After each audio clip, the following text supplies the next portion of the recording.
Alright, what's going on, guys? This is Maury and Pat from the Erie Better Beer Bureau. Tonight we have a widely available beer. We have the new Guinness Red Harvest Stout, a seasonal release from Guinness, seeming to blend a couple different beer styles for them. They actually have a little write-up here in the back of the can. It says, Samhain is an ancient Celtic festival held every year on All Hallows Eve, celebrates the end of the fall harvest and the coming of winter. On this night, the believers beckon restless spirits from the darkness with bonfires and sweet offerings from the bountiful harvest. Guinness Red Harvest Stout captures the spirit of that night with an alluring blend of lightly roasted barley and subtly sweet Irish malts.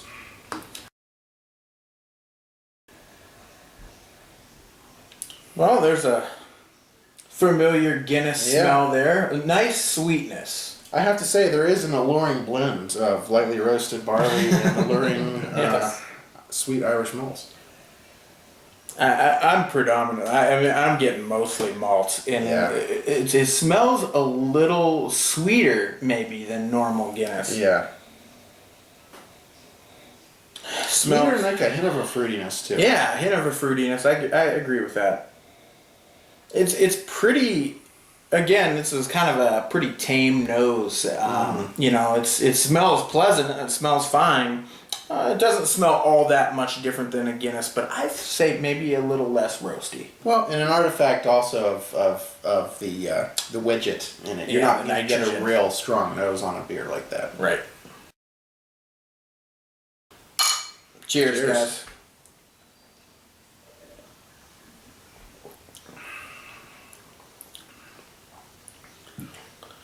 Well, it's smooth. It is that. But it's also a little bit, I'm going to say watery. Watery and kind of bland, I have to say. Yeah. It's and I'm actually rather disappointed because there was, I mean, as subdued as the nose was on it, there was some pretty nice aromas coming off this beer. Mm-hmm.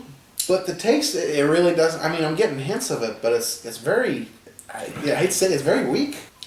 I got a little bit more flavor off of the second and third sip there, but still overall I think it's on the watery side. And I think when you have a beer that's on nitrogen, and in this case you got the widget in the cans and the bottles for Guinness, you need bold flavors because you know the carbonation gets almost down to nothing, so it's real smooth and creamy, and that part of it's there and it's nice.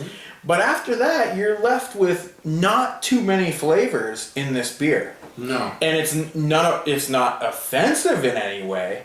It's just not very flavorful. And I'd say I'm pretty disappointed. The most flavor I'm getting is in the aftertaste on this beer. Yeah. And that is whenever I'm getting kind of a hint of roastiness and a little touch of sweetness. Mm-hmm. But again, it's almost entirely in the aftertaste. Mm-hmm. Yeah, I agree with you. I mean, it tastes like normal Guinness.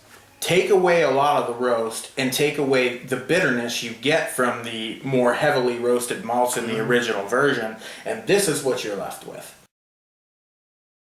I don't think this is a stout. No. It doesn't look like a stout. It doesn't taste like a stout. It tastes like it's like a red ale on nitrogen that has absolutely no hops, and it's very watery. I'm going to give it a 2.75. I think it's below average.